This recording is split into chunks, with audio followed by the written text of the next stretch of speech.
Zajtra očakávame dážď a s tým súvisí aj naše dnešné upozornenie na mokrý povrch ciest a možnosť šmiku. Okrem toho môže v horských oblastiach fúkať o niečo silnejší vietor. No a blíži sa nám spon mesiaca, ktorý vyvrcholí v piatok. A je štatisticky dokázané, že v tomto období je zvýšená nehodovosť kvôli neprimeraným reakciám a nervozite za volantom. Tak buďte v najbližších dňoch o niečo ostražitejší. Pred nami je oblačná od juhozápadu až zamračená noc, na mnohých miestach s dažďom alebo s prehánkami. Spať by sa nám ale malo dobre, lebo nebude horúco. Teplota do rána poklesne na 17 až 10 stupňov. Fúkať bude slabý vietor.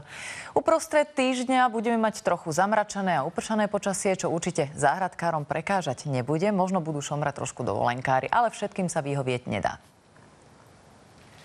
Na západnom Slovensku si teda vezmite so sebou dáždnik, pretože bude oblačno až zamračené na viacerých miestach s dažďom. Teplota vystúpi na 19 až 23 stupňov, fúkať bude slabý premenlivý vietor.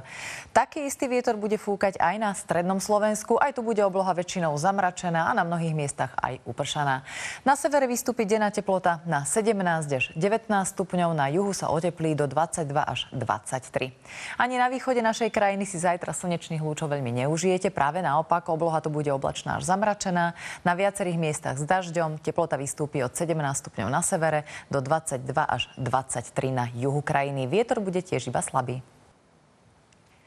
Do hôr vám zajtra neodporúčame ísť, pretože obloha bude oblačná až zamračená, pričom na viacerých miestach bude pršať. V nadmorskej výške 1500 metrov sa ochladí na 11 stupňov. Vo vyšších polohách bude poriadne veterno.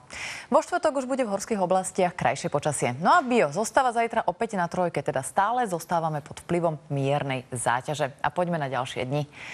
Vo štvrtok sa prehánky môžu vyskytnnúť už iba ojedinele. Teplota vystúpi na 17 až 24 stupňov. Na od piatku sa postupne oteplí a v nedeľu už bude od 25 do 31 stupňov. Počasie má byť zväčša slnečné, prípadne iba s malou oblačnosťou.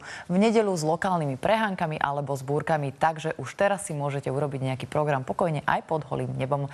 Pozrime sa teraz, ako bude zajtra v letoviskách. Kanárske ostrovy budú prevažne slnečné s teplotou okolo 29 stupňov. Voda má momentálne 24. V Španielsku bude zajtra polojasno a horúco s teplotou až do 34 stupňov Celzia. More má 26 až 27. V Egypte žiadna výrazná zmena, teda slnečno s teplotou až do 41 stupňov v tieni. Červené more sa vyhrialo už na 29 až 30 stupňov. V Turecku na vás čaká opäť ideálne letné počasie bez rážok s teplotou až do 40 stupňov. More má teplotu okolo 26 až 29.